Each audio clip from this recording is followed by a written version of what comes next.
Yeah, end of a regular season. Thought we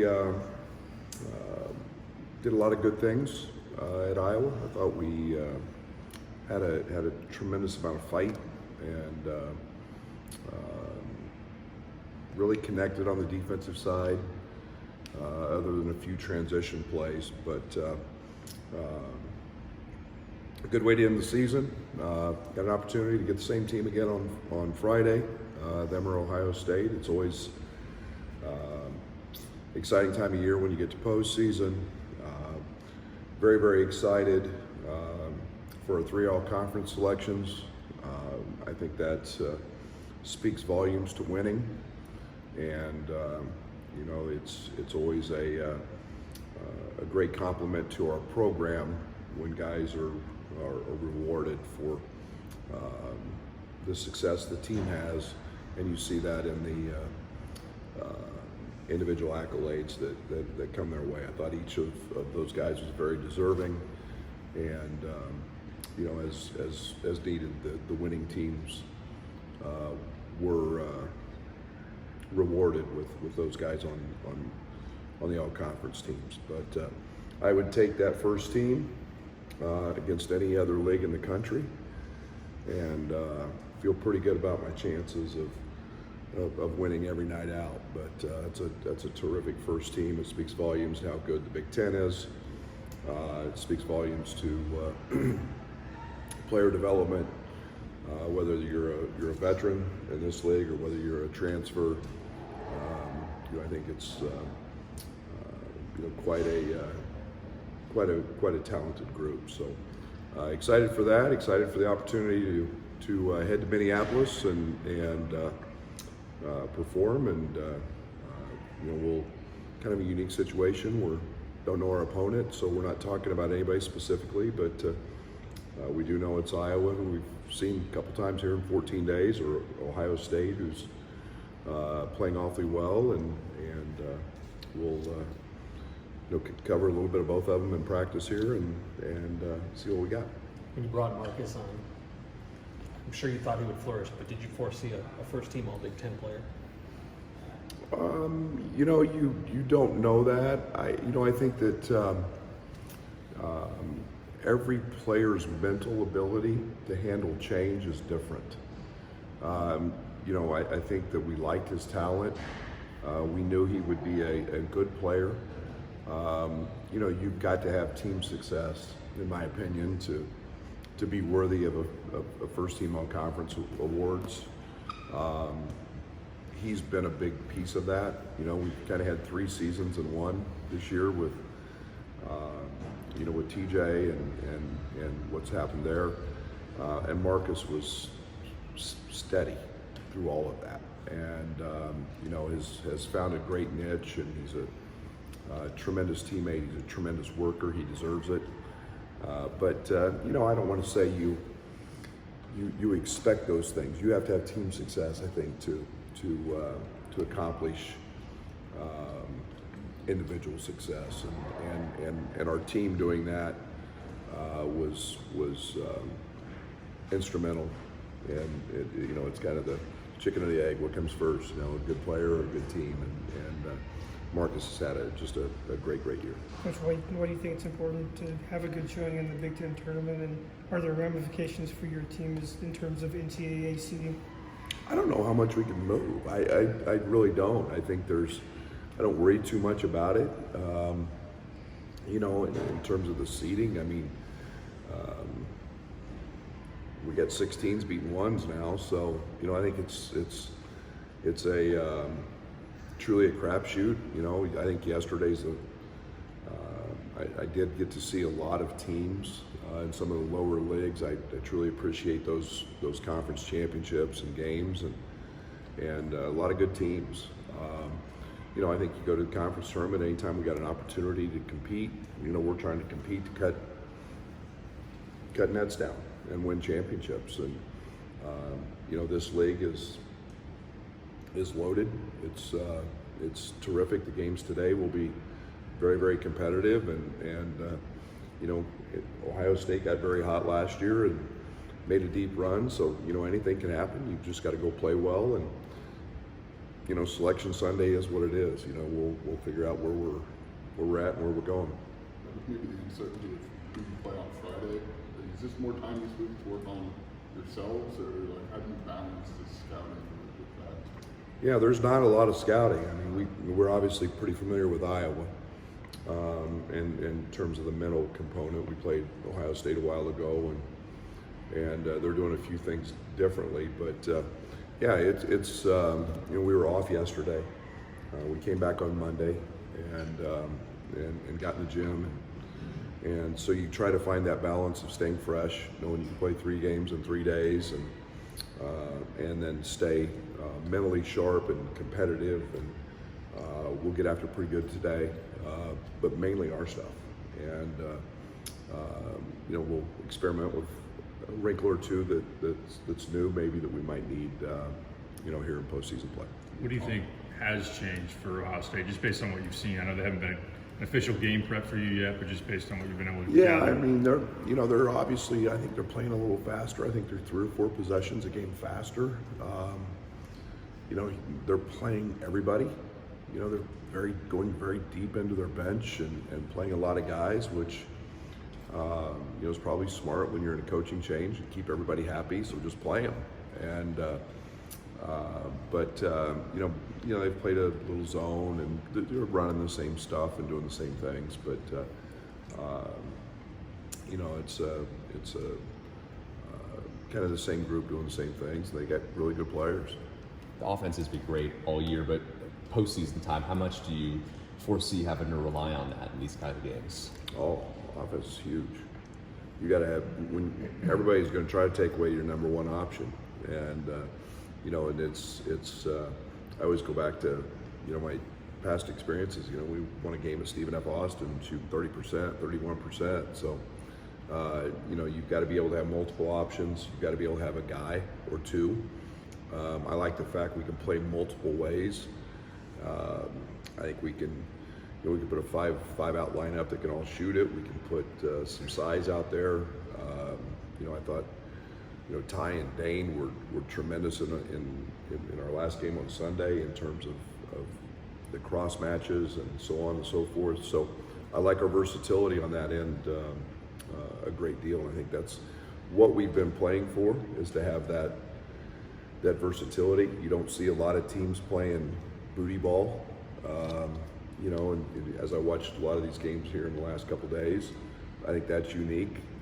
So we'll see. But I'm excited about it because we're 3rd or 4th in the country today in offense. So it's nice to have guys who can make baskets and do it in a lot of ways.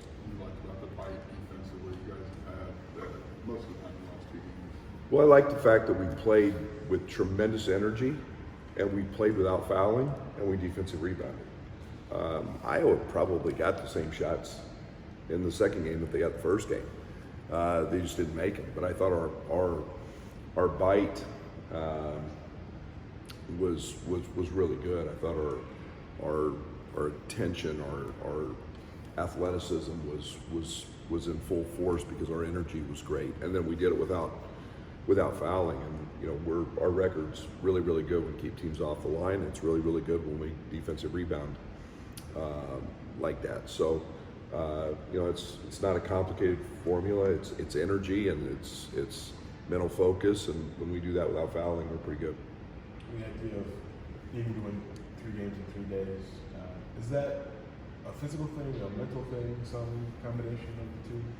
Considering they're all 20 to 22 years old, I'd like to think it's a lot more mental than physical. Most of these guys can go play pickup games for hours upon hours every day and not think anything about it, and they're pretty young. And yeah, you got to handle some recovery things, but it becomes very mental. And I don't want to downplay fatigue, but Fletcher's got our guys in great shape, and it becomes more about the mental. The quick change, the scouting report detail, the possession by possession detail. You go from one style to another. That's where you got to be really good. You can't give up plays on baskets on out of bounds plays because you forgot to scout. You got to be pretty dialed in and focused. So it becomes a lot of mental challenge as well. You had consecutive days. There's a stretch in January probably a 1 or 2 day prep for 2 weeks. What did you see from him there on that mental side of just handling that phase? Yeah, there was a lot involved in that too. You know, with you know, guys out and guys injuries, and we played guys a lot of minutes during that stretch. I think that's something that will be beneficial to us. I think that you know, nice thing is you're not traveling and throwing that piece in that does add to fatigue. You know, you're walking across the street to the arena here. So, but yeah, you got to be able to handle it. I think this team's mature enough and dialed in enough. They've seen enough, experienced enough that you hope they can carry over.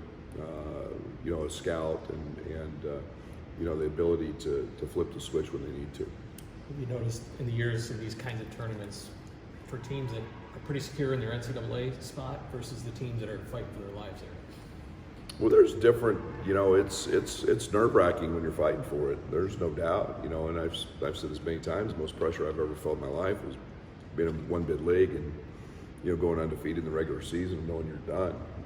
Being on the bubble, yeah, you're going to find a little different, you may find a little different energy and angst, and it's one of the things I was excited about for our guys yesterday, you know, in Sunday's game. You know, Iowa's, you know, considered on the bubble, and you know, we knew we were a 2 seed, but we came out and handled business, and I think it's every game has got its own identity, and you have to be your best in every game, and we've got to do that, knowing that the other team is, you know, trying to do something else potentially. Does the Iowa game and the kind of physicality, does that change how other teams look at you heading into the postseason? I mean, the ability to play at any pace and win at any pace? I don't know. That's a good question. You're probably better ask for them. I think the one thing that we feel comfortable about is we can. You know, I think we're at our best when we've got a nice balance of running. I think we were a little sloppy at Iowa. I think we had 8 turnovers in the first half, and all of them came in transition. But yet, you know, we don't ever want to take Terrence away, because that's where he's special. But when we collectively run and get down the court before the defense gets set, we're pretty good. But we can score in the half court, and I think booty ball is unique and it's something we got a lot of confidence in, and we've got enough other ball screen actions that we can play to. But I like it. I like where we're at offensively. First time Minneapolis is hosting the tournament. Any thoughts on having it there this year, and maybe any inkling where it's going to be in your list of favorite places to have the tournament? I hope it's my favorite. You know, right now the Lucas Oil is pretty high up there. Yeah, it is what it is. I think it's. I'm a huge fan, huge proponent of conference tournaments being for the fans. I think the fans should have the opportunity to get to places, to buy tickets, especially if your team gets hot, and have access to getting in and out in an easy way. I don't know where we'll be in the future. I think it's a huge condition for our league with the expansion and having West Coast teams and literally teams on both coasts. We do play the last game on Sunday. You know, so, you know, being able to get from one site to another site and home, and knowing you're going to be home really, really late and probably have to leave again really quick. All that plays into it. So I think location's important in the future, but it's very, very excited for Minneapolis, and it's a great city. We obviously get to spend a little time down there with playing Minnesota, but we weren't there this year, but excited, looking forward to it. Terrence in transition. Iowa was really electric in that, but it feels like Terrence does it in a different way, with just kind of power. Like, if you have a player like him, like, what does that allow you when you have someone who's either going to draw a foul or get to the ring like that almost 95% of the time? Yeah, it's really, really effective. And I think he did it 3 times in the Iowa game, where he defensive rebounded, and it was like he was shot out of a cannon. His speed, his ability to maneuver in the open court is special. There's very few like him in the college game. You do that with the ability that he can jump, He gets to the rim and he's dropping the ball in or dunking it. But, you know, along with getting fouled, that's pretty unique. It's a big part of what we want to try to play to. And when Terrence is, you know, Io figured out defensive rebounding. That's why he had triple doubles. Io figured out he was a one-man fast break, and we're trying to get Terrence to continue to believe in that. You know, he helps our defense a lot with his athleticism and strength when he defensive rebounds, but it also helps us offensively. And you know, Ty's the same way.